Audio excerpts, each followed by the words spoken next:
Hai semuanya, perkenalkan nama aku Anastasia Bianca Air. Aku dari Fakultas Psikologi dengan NIM 22S10032. Di video kali ini aku akan menjawab pertanyaan-pertanyaan dan memberikan suatu kesimpulan dari video yang barusan aku tonton. Pertanyaan pertama adalah, menurut ideologi agama dan keyakinan Anda, bagaimana cara kita menjalin relasi dengan sesama supaya tetap harmonis dan maju bersama? Jawaban dari saya adalah mengasihi mereka dengan cara menolong mereka di saat mereka membutuhkan, dan juga mengampuni mereka ketika mereka berbuat salah kepada kita. Mengampuni di sini dengan doa dan juga bisa membalas kejahatan mereka dengan kebaikan. Nah, dasar kitab suci yang saya gunakan adalah dari Injil Matius 22 ayat 39 yang berbunyi, dan hukum yang kedua yang sama dengan itu ialah kasihilah sesama manusia seperti dirimu sendiri. Dan juga ada dari Injil Matius 5 ayat 44 yang berbunyi, dan tetapi aku berkata kepadamu, kasihilah musuhmu dan berdoalah bagi mereka yang menganiaya kamu. Pertanyaan yang kedua, apa yang dimaksud dengan kapitalisme, individualisme, konsumerisme, dan juga hedonisme? Yang pertama, kapitalisme. Kapitalisme itu apa sih? Kapitalisme itu adalah sistem ekonomi yang lebih mengutamakan keuntungan pribadi. Yang kedua ada individualisme. Individualisme itu apa? Individualisme adalah sikap di mana orang tersebut lebih mementingkan dirinya sendiri daripada orang lain. Yang ketiga adalah konsumerisme. Konsumerisme sendiri adalah pemakaian barang secara berlebihan. Biasanya, orang-orang yang memiliki paham konsumerisme ini ingin dilihat orang sebagai orang yang kaya. Yang keempat adalah hedonisme. Hedonisme adalah kesenangan duniawi yang menjadi tujuan utama dalam hidup. Apakah agamamu setuju dengan hal itu?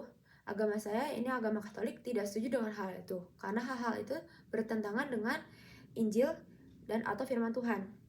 Seperti yang tercantum pada 1 Korintus 10 ayat 24 yang berbunyi, jangan seorang pun yang mencari keuntungannya sendiri, tapi hendaklah tiap-tiap orang mencari keuntungan orang lain. Lalu ada dari Amsal 21 ayat 17 yang berbunyi, orang yang suka bersenang-senang akan berkekurangan. Orang yang gemar akan minyak dan anggur tidak akan menjadi kaya.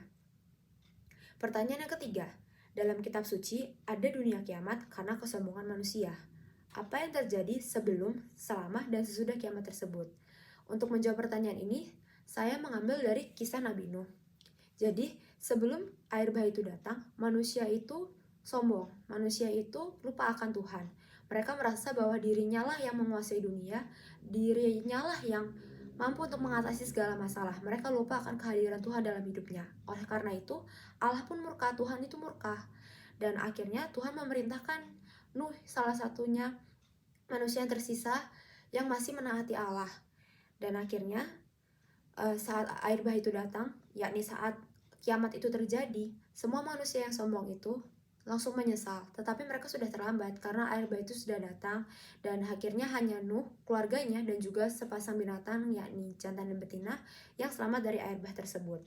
Nah, sesudah kiamat itu terjadi, Allah berjanji kepada manusia untuk tidak melenyapkannya dengan cara seperti itu, dan dengan janji itu juga ditandai dengan pelangi.